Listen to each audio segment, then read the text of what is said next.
And notice what it says. It says again, and they were judged, every one of them, according to their deeds. Now look at this. Look at verse 12, the last part. They were judged from the things which were written in the books according to their deeds. And then verse 13, every one of them according to their deeds they were judged. That is not vain repetition. What it's trying to do is wake you up. You sit there and someone tells you, you will be judged by God according to your deeds. And you go, that's cool. And then the person goes, no, listen, according to your deeds. In the voyage of the Dawn Treader, if you remember, they go into this very dark and horrid part of the sea, and they find one of the seven lords, and he's swimming there. He'd been there for ages and ages swimming, trying to stay alive. And it's a man filled with terror. The sailors were terrified to look at him because they thought, what could terrify this man so? What could terrify him? And when they brought him up on ship and pulled him out of the water, he was insane. And he's screaming, flee, flee, flee. And soldiers are like, what is it? They've all got their swords and their pikes and their spears. And what is it? Because flee, this is the place where your dreams come true. They all kind of dropped their swords and went, why flee? You fools, where all your dreams come true. And all of a sudden it hit them. It hit them. They realized what he was saying. And they went from being nonchalant to utterly filled with terror, doing everything they could in their power to get the boat back out of that blackness and into the light. See, at first they didn't realize what was being said. And then it hit them. And that's the same thing that's going on here. You will be judged according to your deeds. Bring it on. No, according to every one of your deeds. Then flee. Flee to Christ. Flee. And then it says this, verse 14, then death and Hades were thrown into the lake of fire. This is the second death, the lake of fire. This is a wonderful thing for the believer. Death is abolished, is judged and condemned. But it's horrifying for the unbeliever because it's just a prelude to his own judgment and his own death. The Greek scholar Alfred says this. Just listen. As there is a second and higher life, so there is also a second and deeper death. And as after that life there is no more death, so after that death there is no more life. Lifelessness, and yet living.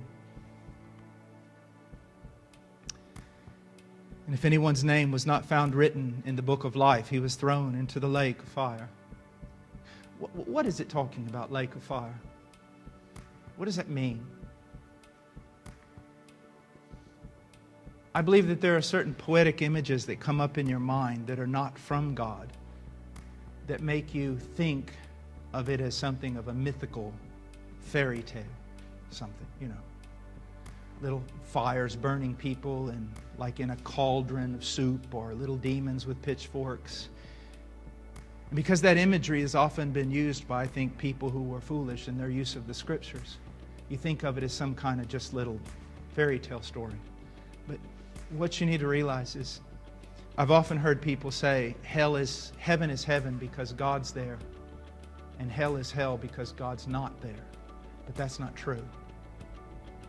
Heaven is heaven because God's there, and hell is hell because God is there.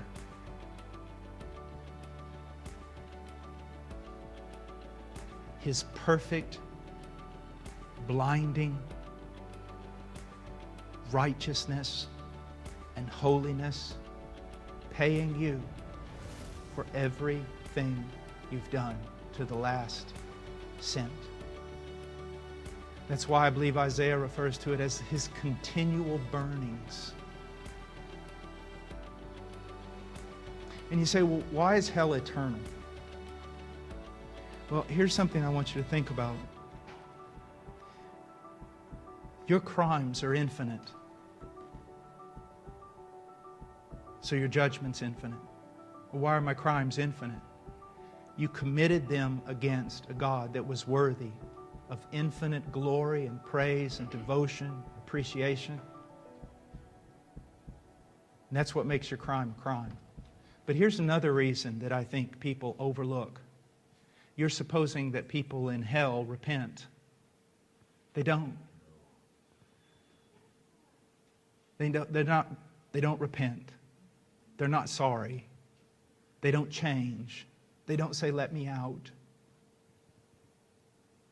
As some said, hell is locked from the inside. Let me give you an example. If in the book of Romans, chapter 1, although they knew God, they did not honor Him as God or give thanks. Therefore, God turned them over to the depravity of their own heart. And we see the book of Romans, chapter 1, the last part is all these demonstrations and examples of wickedness. Hell is a turning over. No common grace to restrain your evil. You're left to yourself. And it's a vindication of God because finally your evil is no longer going to be covered by His grace. And you're going to be seen for what you are. And you're going to be what you are. A monster among monsters. So that if God were to throw open the gates of hell and say, "Come out, all that is required is that you acknowledge my sovereignty," you'd slam the door and say, "I'd rather rot in hell."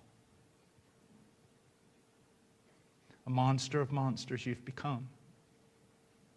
Because the only reason you don't make Hitler look like a choir boy is right now God is restraining your evil with His common grace. Do you see that?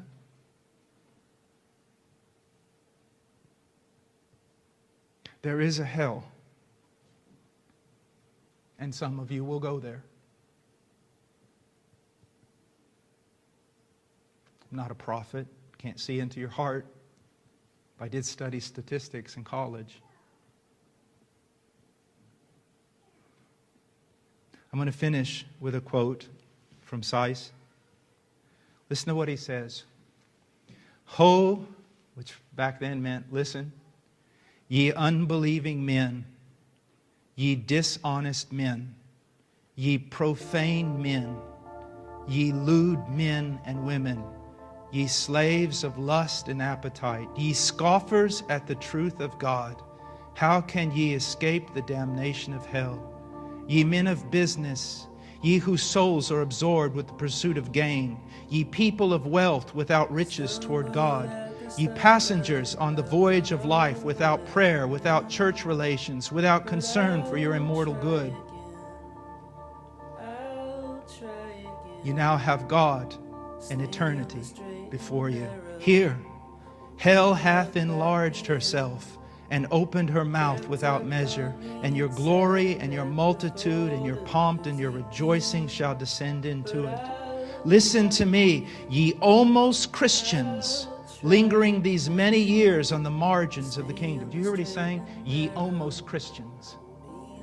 Those of you who come to church, have some morality about you, but no genuine, sincere love for God.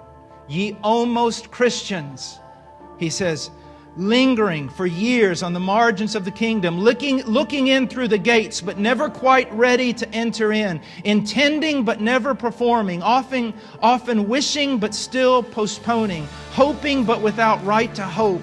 The appeal is to you, how shall ye escape if ye neglect so great a salvation? And ye who call yourself Christians, but have forgotten your covenant promises, you Lot's wives, you have started out of that place of sin and death, but hesitate halfway and stay back to look. Ye baptized Judases and Balaams, who through covetousness and vain words make merchandise of the grace of God. See ye not that your judgment now for a long time lingereth not, and your damnation slumbereth not?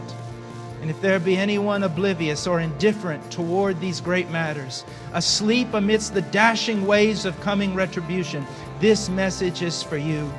What meanest thou, O sleeper? Arise, call upon thy God. If so, be it that God shall think of thee, and thou shalt perish not.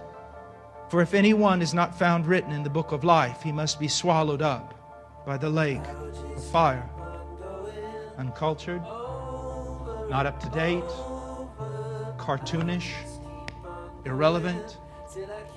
Call it what you like. But know this, you'll only call it that for a few short years. And then you will come to realization that it was true.